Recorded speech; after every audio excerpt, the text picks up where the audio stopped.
सभी प्रभु प्रेमियों को मेरा प्यार भरा राधे राधे। इस वीडियो में हम बात करेंगे गंगा दशहरा की। गंगा दशहरा जिस दिन माँ भगवती गंगा इस धराधाम पर प्रकट हुई, अनेक पुराणों में उल्लेख मिलता है माँ भगवती गंगा के अवतरण का। अनेक पुराण वाल्मीकि रामायण में, महाभारत में, भागवत पुराण में, वायु पुराण में, विष्णु पुराण में, हरवंश पुराण में, ब्रह्मवर्तत पुराण में, ऐसे अनेक ग्रंथों में माँ भगवती गंगा के प्रादुर्भाव का वर्णन किया गया है। माँ गंगा के प्राकट्य दिवस को ही हम लोग गंगा दशहरा कहते हैं। 10 संयोग बड़े सुंदर बने, इसलिए इसको गंगा दशहरा कहा गया। बहुत सुंदर सुंदर संयोग बने, लेकिन माँ भगवती गंगा इस पृथ्वी पर क्यों आई, इसकी भी एक रोचक कथा है। भागीरथ ने अश्वमेध यज्ञ की। सगर ने जिसके 60,000 पुत्र थे, अश्वमेध यज्ञ की।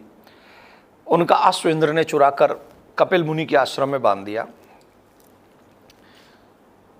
सगर के 60,000 पुत्र जब वहां पहुंचे तो उल्टा सीधा उनको बोला। कपिल मुनि की नेत्र खुले तो वो उनके क्रोध अग्नि में भस्म हो गए वहीं पर।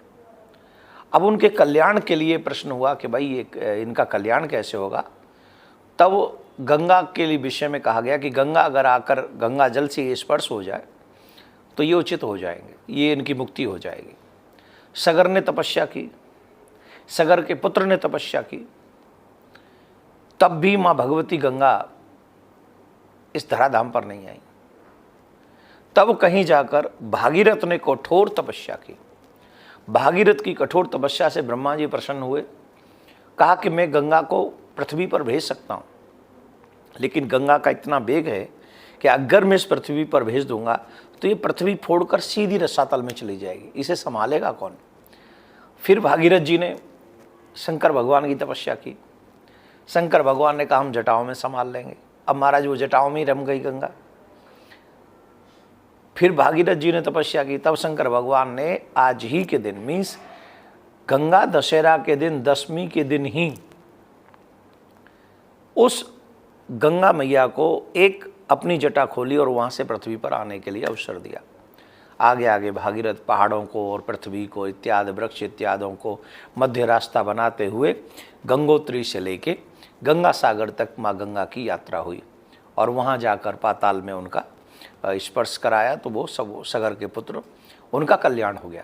लेकिन यहाँ जो मैं आज आपको एक विशेष बात बताने जा रहा हूँ इस वीडियो में, वो ये है कि ये दशहरा के दिन माँ गंगा प्रकट हुई हैं तो हमें 10 डुबकी गंगा में आज के दिन लगानी चाहिए। ये आपके पास आसपास जो भी आध्यात्मिक नदी है उसमें 10 डुबकी लगानी चाहिए और 10 प्रकार की वस्तुएं उनको, सुहाग की वस्तु उनको भेंट करनी चाहिए। 10 प्रकार के मिष्ठान उनको भेंट करने चाहिए। 10 प्रकार के फल उनको भेंट करने चाहिए और 10 दीपक ही माँ गंगा को उस दिन भेंट करने चाहिए। 10 का बहुत बड़ा महात्मा है और मैं यही कहूँगा कि 10 ब्राह्मण हो सके तो जिवाएं और 10 प्रकार की दक्षिणा उनको प्रदान करें। अनेक प्रकार का, ऐसा मैं अपने आप से नहीं कह रहा, पुराणों में इसका उल्लेख मिलता है। एक और बात कहता हूँ जो सबसे विशेष प्रिय है, आज के दिन जो गंगा मैया का इस तरीके से पूजा पाठ और इत्यादि करते हैं, 10 डुबकी लगाते हैं, उनके 10 प्रकार के पाप नष्ट होते हैं। कितने प्रकार के? 10 प्रकार के पाप होते हैं जो व्यक्ति मनुष्य अपने जीवन में करता है।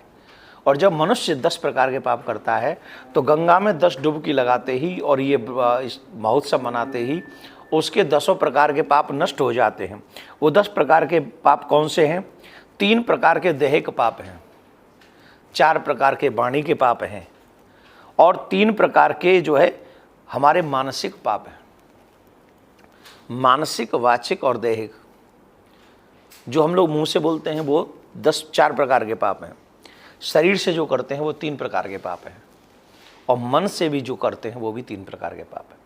ये 10 प्रकार के पाप गंगा मैया में 10 डुबकी लगाते ही समाप्त हो जाते हैं गंगा दशहरा के दिन। आप सभी से मेरा आग्रह है, अगर आसपास गंगा जी हैं तो अवश्य गंगा में स्नान करें। गंगा नहीं है तो कोई आध्यात्मिक नदी में स्नान करके इस तरीके पूजा पाठ दान तप करके अपने 10 प्रकार के पापों को नष्ट करें।